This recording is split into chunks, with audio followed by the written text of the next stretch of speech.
Hello students, आज हम पढ़ेंगे communication of acceptance, mode of acceptance. ठीक है, in this case the communication of acceptance there are two factor to consider, the mode of acceptance and then the timing of it. Let us first talk about the mode of acceptance.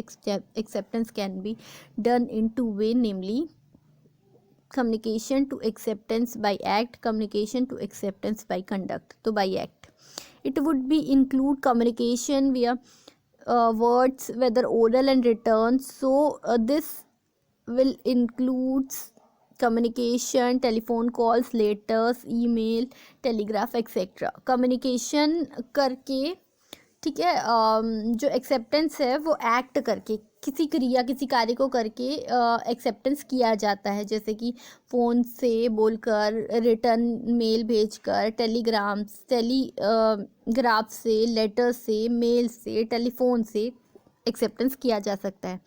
Communication of acceptance by conduct, अपने व्यवहार से। The offer can also be convey his acceptance of offer through the some action of his or by his conduct. So say when you board a bus, you can accept the pay of bus fare where you conduct. देखो, acceptance act से हो सकता है, communicate करके, phone से बताकर, लिख कर, ठीक है, एक्सेप्टेंस किया जा सकता है एक्ट से। और दूसरा है कंडक्ट, अपने व्यवहार से, जैसे हमको कहीं जाना है, मैंने आपको पहले बताया, ऑटो में बैठ गए, या कहीं दूर जाना है, हम बस में बैठ गए, ट्रेन में बैठ गए, तो हम हमारी क्या रिस्पॉन्सिबिलिटी बनेगी कि हम अगर उस बस में बैठे हैं तो जहाँ तक हम जा रहे हैं हमको उसका पेमेंट करना पड़ेगा। ठीक है, तो आप बस में बैठे, आपने ऑफ़र एक्सेप्ट किया, अब आपकी क्या लाइबिलिटी बनती है कि आप उसका जो फेयर है, उसके जो चार्जेस हैं वो आप पे करें।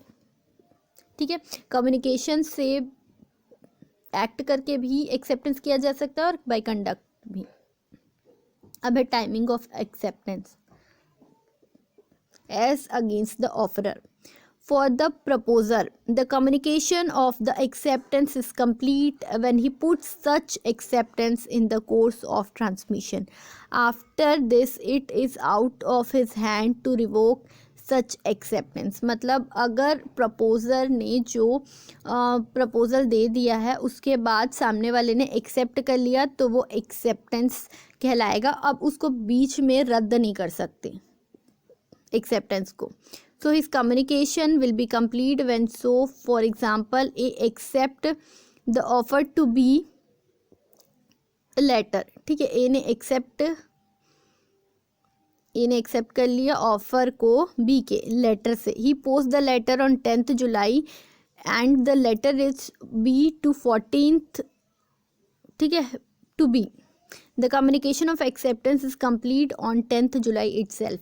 देखो 10 तारीख को अब क्या हुआ, बी ने ए को अपने गुड्स को सेल करने के लिए, उसको सेल करने के लिए ऑफ़र किया। ए ने क्या किया, उस चीज़ को एक्सेप्ट कर लिया। अब वो लेटर भेज देता है, क्योंकि लेटर के थ्रू बी ने ऑफ़र किया था, लेटर भेज देता है 10th जुलाई को। तो 10th जुलाई को ही एक्सेप्ट कर लिया गया था, भले ही वो लेटर उसको 14th जुलाई को मिले। तो जब वो 10th जुलाई को एक्सेप्ट हो गया तो ऑफरर, जिसने ऑफ़र किया है, वो क्या वो मना नहीं कर सकता, वो रद्द नहीं कर सकता है जो भी एग्रीमेंट हुआ उन दोनों के बीच।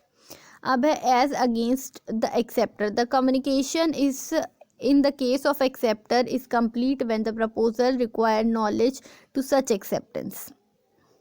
So it is in the above example, A's communicate will be complete 14 July, B learn to accept।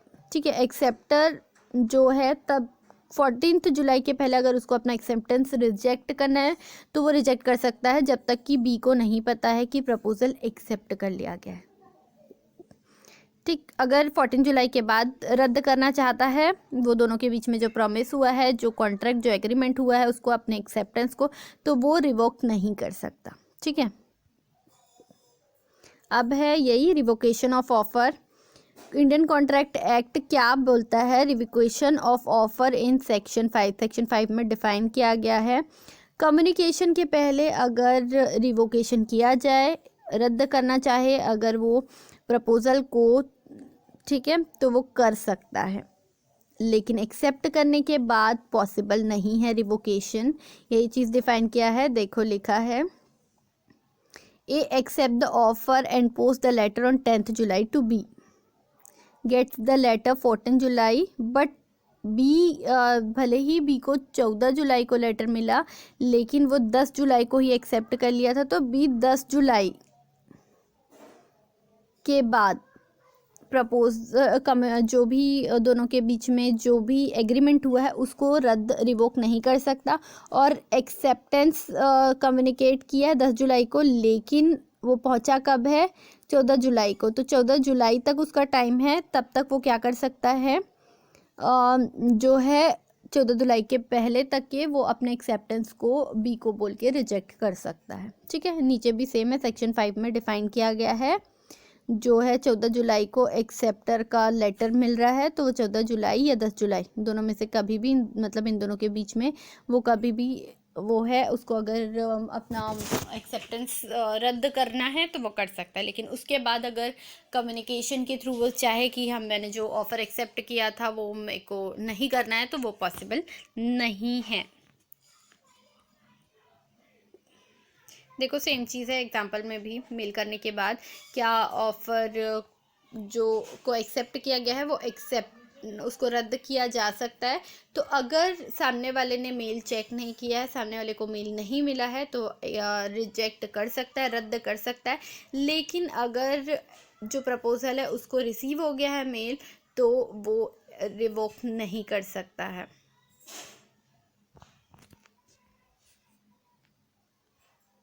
ठीक है, आई होप आपको ये समझ में आ गया होगा अच्छे से।